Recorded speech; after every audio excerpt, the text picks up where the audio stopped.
પાટણની રાણી કી વાવ એટલે કે ગુજરાતનો તાજમહેલ 11મી સદીમાં બનાવેલી રાણકી વાવ એ કારીગરી નમૂનો ખજાનો છે. સોલંકી મૂળ નામના ચોલકીય કાળના રાજા ભીમદેવના અવસાન પછી આ વાવ તેમની રાણી ઉદાymati બંધાવી હતી. પ્રબંધ ચિંતામણીમાં નોંધાયેલ ઇતિહાસ પ્રમાણે 1022 થી 1063 વચ્ચે બાંધકામ થયું હતું. 800થી વધુ બે નમૂનો શિલ્પકૃત્ય ધરાવતી આ વાવને પૂર્વ પશ્ચિમ બંધાયેલી છે, એટલે કે પૂર્વ તરફ વાવનો પ્રવેશદ્વાર, પશ્ચિમ તરફ કૂવો એટલે કે પાણીનો મુખ્ય કુંડ.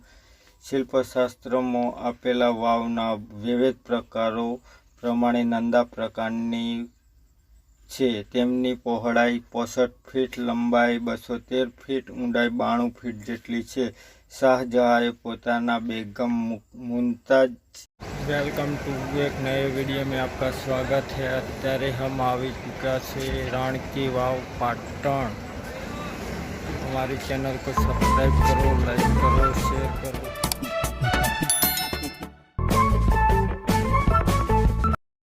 ત્યારે हम આવી ચૂક્યા છે પાટણ રાણકી વાવ એટલે કે એન્ટ્રી ગેટ ઉપર।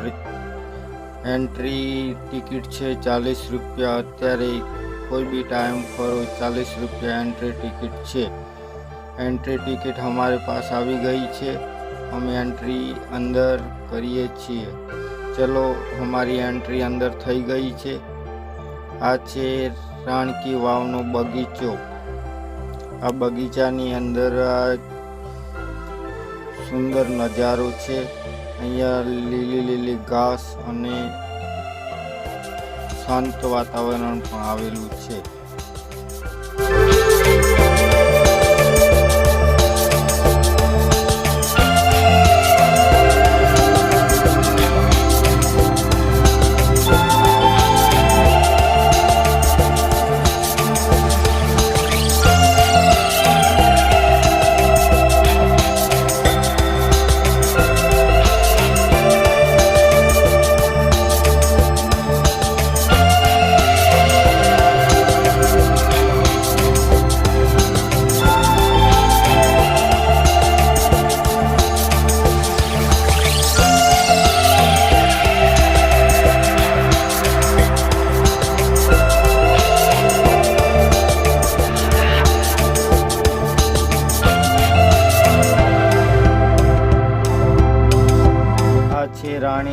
રાણીની વાવ પાટણ। શાહજહાએ પોતાના બેગમના મુમતાજ જન્મનસીબ થયા પછી તેની યાદમાં તાજમહેલ બંધાયેલો છે। જગ જાહેર ઇતિહાસ છે। ઇતિહાસને અલગ દ્રષ્ટિકોણ જોઈએ તો રાણીની વાવ તાજમહેલ વચ્ચે સામ્ય શોધી શકાય છે। એમ છે કે તાજમહેલ 17મી સદીમાં બંધાયેલો છે। તેમની સદીઓ પહેલાં 1064માં પાટણમાં તૈયાર થયેલી વાવ રાણીએ પોતાના પતિ ભીમદેવના અવસાન પછી તેમની યાદમાં બંધાવી હતી।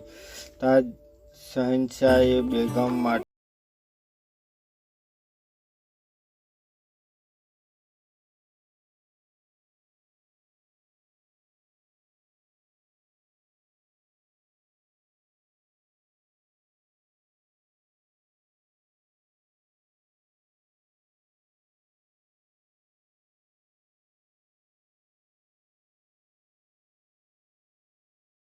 થી વધુ શિલ્પકૃત્ય બનાવેલા છે। અહીંયા પાટણ રાણીની વાવમાં જોવાલાયક નજારો છે। અહીંયા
રાણકી વાવમાં અલગ પ્રકારની દ્રષ્ટિએ બગીચો બનાવેલો છે। આ કિतना સુંદર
Hey there. Subscribe to my channel. And also press this bell icon.